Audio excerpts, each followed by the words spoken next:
Welcome to KissFAQ Song Stories. In this series, we'll focus on the histories of some of Kiss's best and least known songs.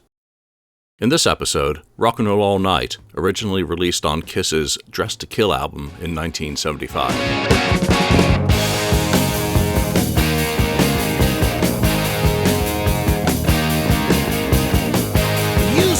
As 1975 dawned, Casablanca Records were in trouble, so too were Kiss.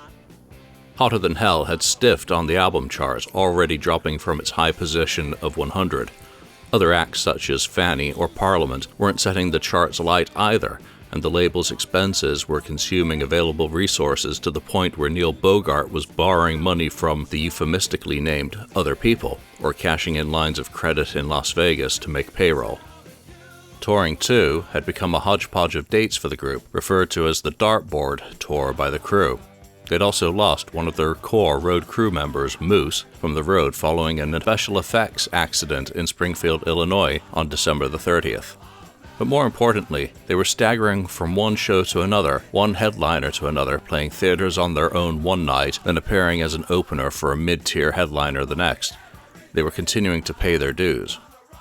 What Neil Bogart could control, possibly in part due to his inside information coming from his then-girlfriend, who happened to be Kiss's co-manager, was to pull the band from the road and shepherd them into the studio to record another album.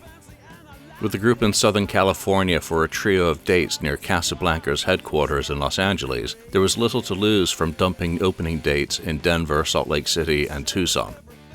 Supplanting the label's house producers, Kenny Kerner and Richie Wise, who were part of a mutiny to take Kiss to another label, Neil could control the recording activities while also saving on the costs of production.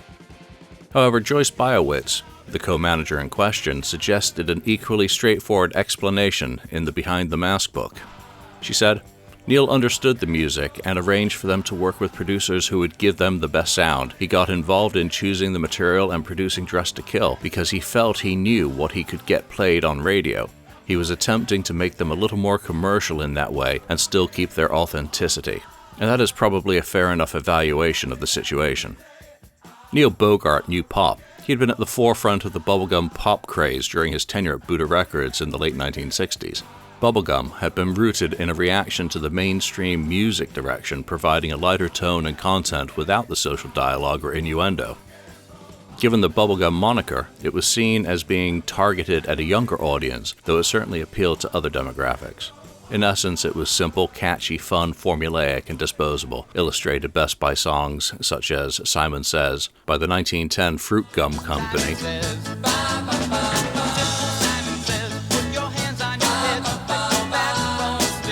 or Yummy Yummy Yummy by the Ohio Express. Yummy, yummy, I got love in my tummy and I feel like I'm loving you. Neil's attitudes towards music and art were beneficial, albeit simplistically and indirectly observational. Paul Stanley recounted in Mike Errico's Music, Lyrics, and Life, A Field Guide for the Advancing Songwriter book, that Bogart asked them to write a song that your fans can rally behind, a song that says what you stand for and what the manifesto is. In other words, they needed an anthem, and if it were bouncy and catchy, all the better. It's not that Kiss hadn't already tried such compositions, though they had perhaps not thought about intentionally creating a premeditated musical manifesto. It was the next logical step for gaining attention. Casting up-tempo songs such as Let Me Go Rock and Roll in that role had not been successful, but a song such as that was more of a rock and roll jam.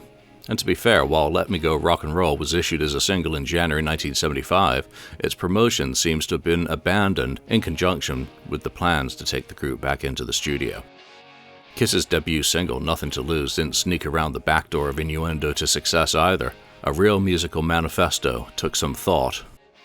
Rock and Roll All Nite's roots are twofold. If one takes the deliberate misspelling of Night in the song's title, it appears a transparent homage to Slade, from whom Kiss borrowed multiple elements.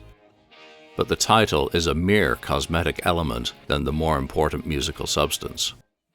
Neil proceeded to use Sly and the Family Stone's I Want to Take You Higher as an example of a manifesto.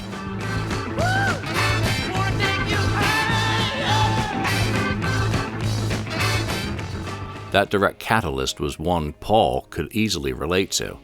Again, in the American Songwriter interview he recalled, I had seen Sly and the Family Stone when they first started out, opening for Hendrix at the Fillmore East, and Sly was a game changer. The metamorphosis of so many bands was based on them, so I went back to our hotel and I picked up my guitar. If nothing else, he had the first 3 words of the song's title, I Want To. I want to what was the problem he would have to figure out. Paul also suggested in Face the Music that Neil had used Dance to the Music as an example of a definitive rally song.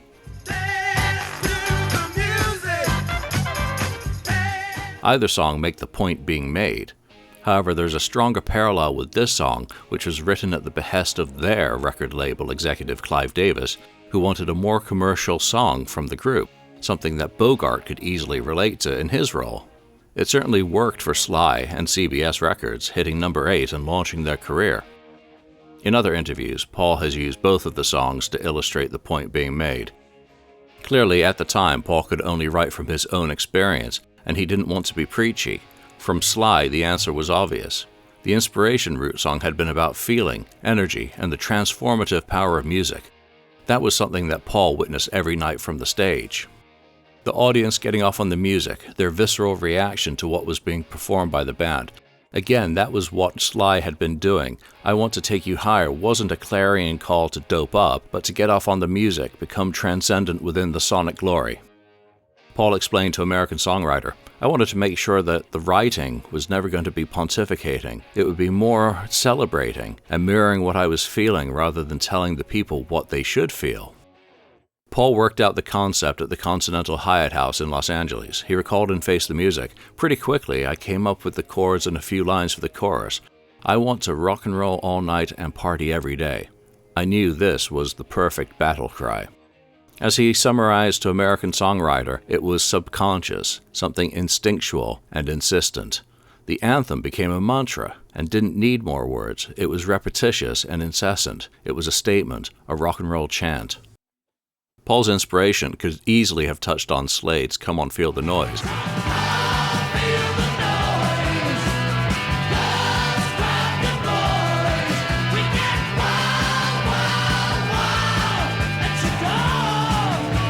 Combining pop rock stomping with melodic intent.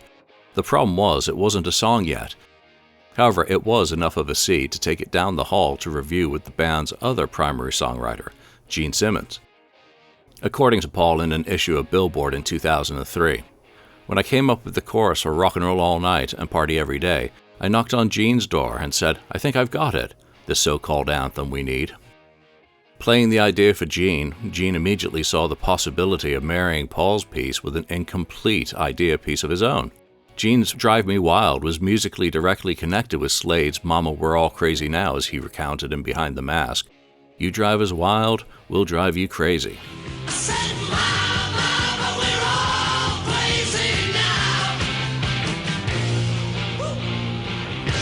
Gene also recalled in Behind the Mask, it was the notion of a car as an analogy to a woman, twin orbs shining in the night, the obvious sexual references are there.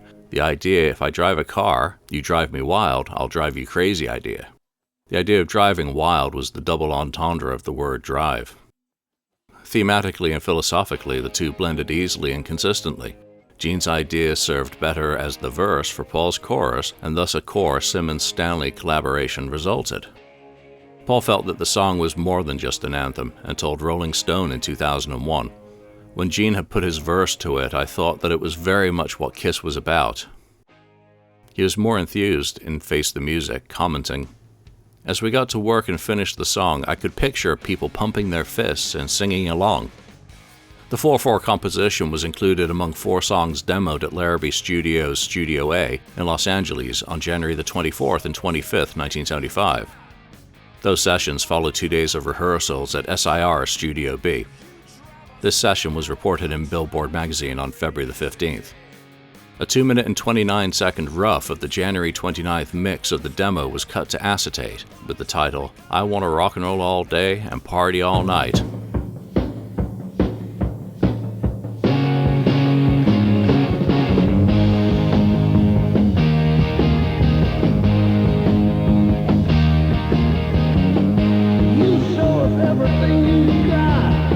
You keep on dancing and the rhythm gets hot. You try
Ace recalled in No Regrets, "The first time we rehearsed Rock and Roll All Night in the studio, I knew that it was a good song.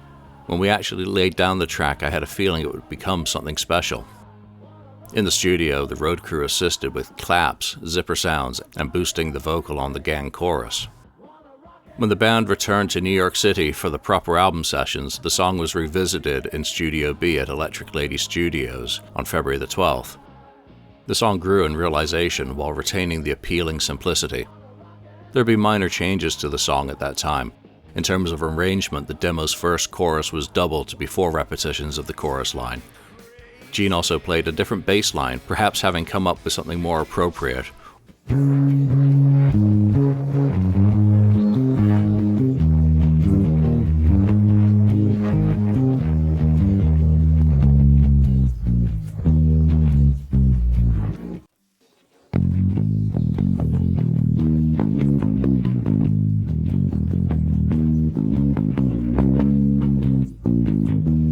The gang chorus's character also changed, with the hand clapping and crew effects becoming less pronounced, being replaced with a bigger gang sound.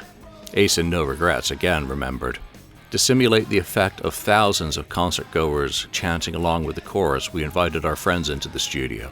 It was wild. Neil and Joyce were there, leaning into a microphone. Bill Aucoin, Peter's wife Lydia, and other people on our team all shouting along with the guys from the band."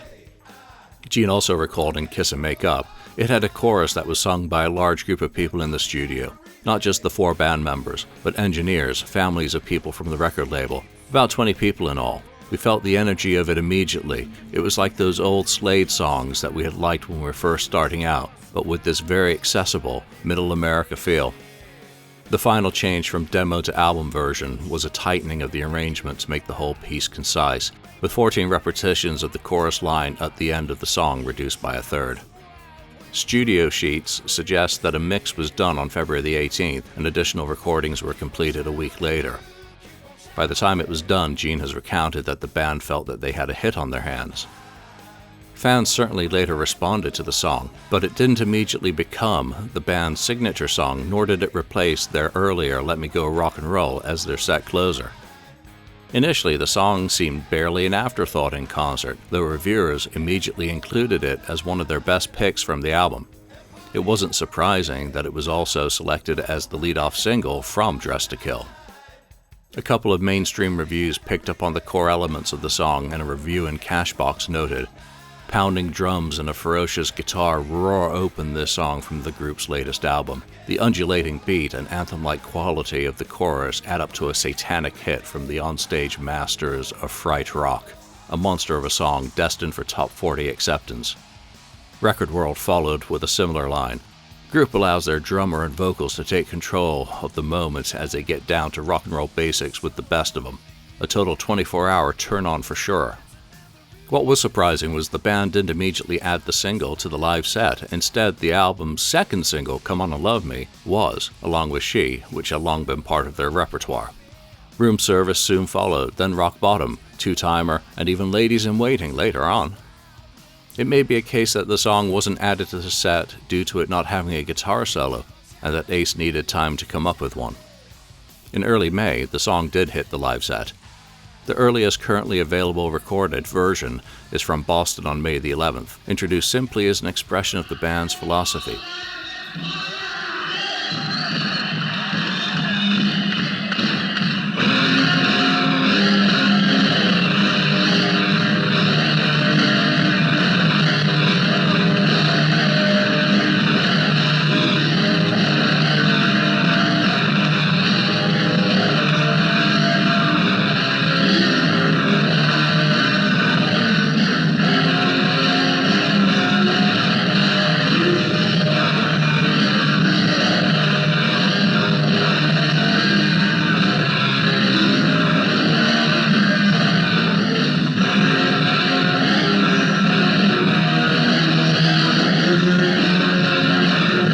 By that time, Ace had conjured the essence of his Chuck Berry-inspired solo.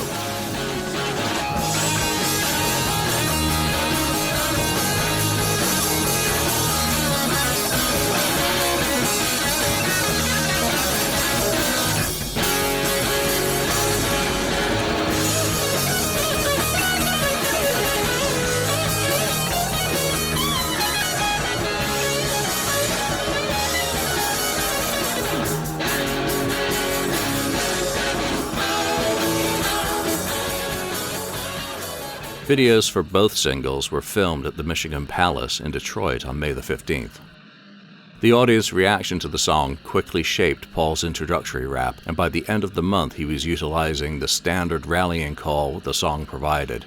But it's a song that means a whole lot to us. I know it's our philosophy, and I know it's Davenport's philosophy also. It's rock and roll all night and party every day.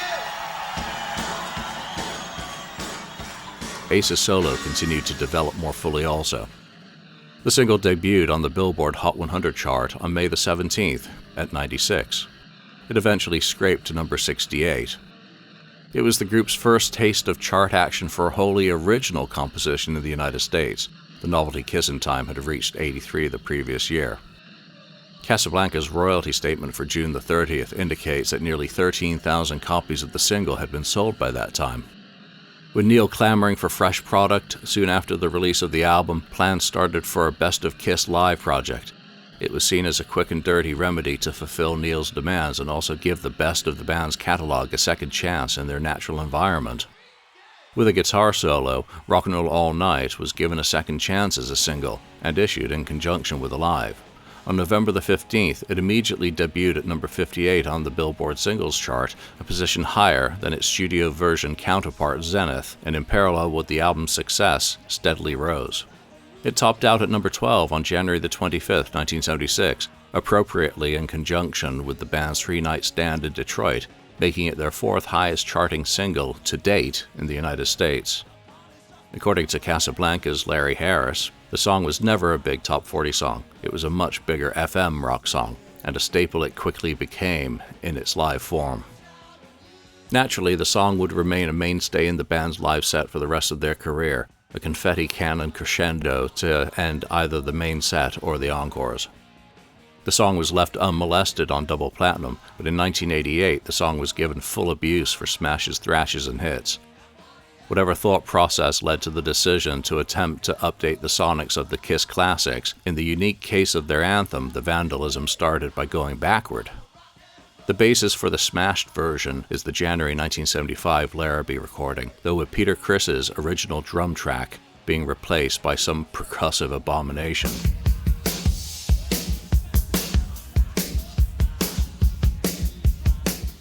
Gene's original bass line and the music were preserved, and it was the former that provided the first hint to the keen-eared fan that a different recording was being used. Vocally, the track is affected in some way, or its clarity is simply a matter of being unable to compare with a pristine copy of that 1975 demo.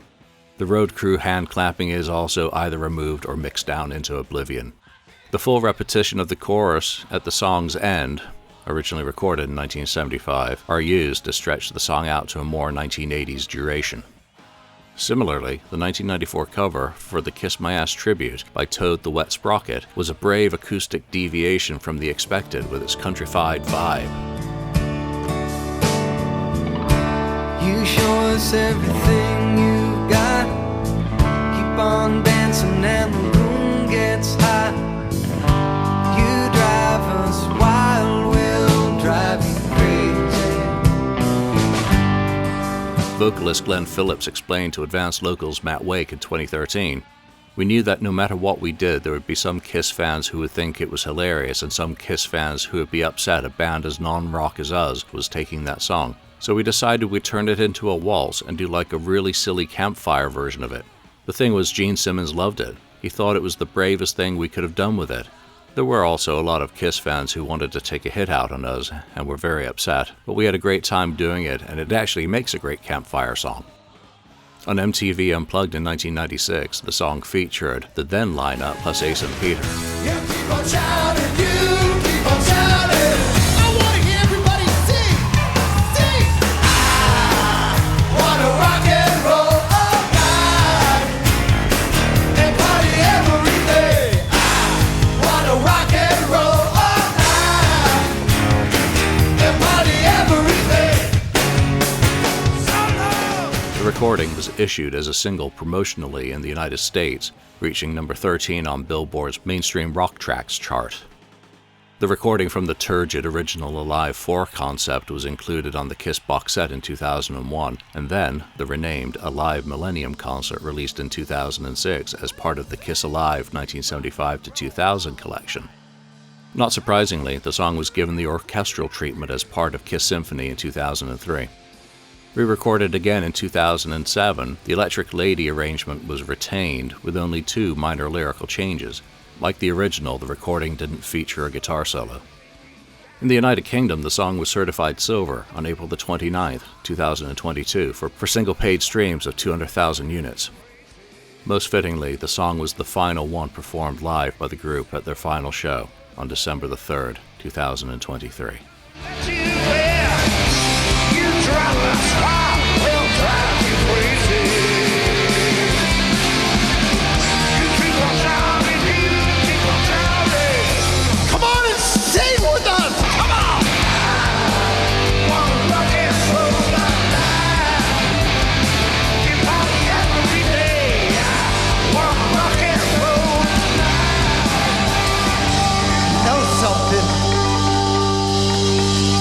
The end of this road is the beginning of another road.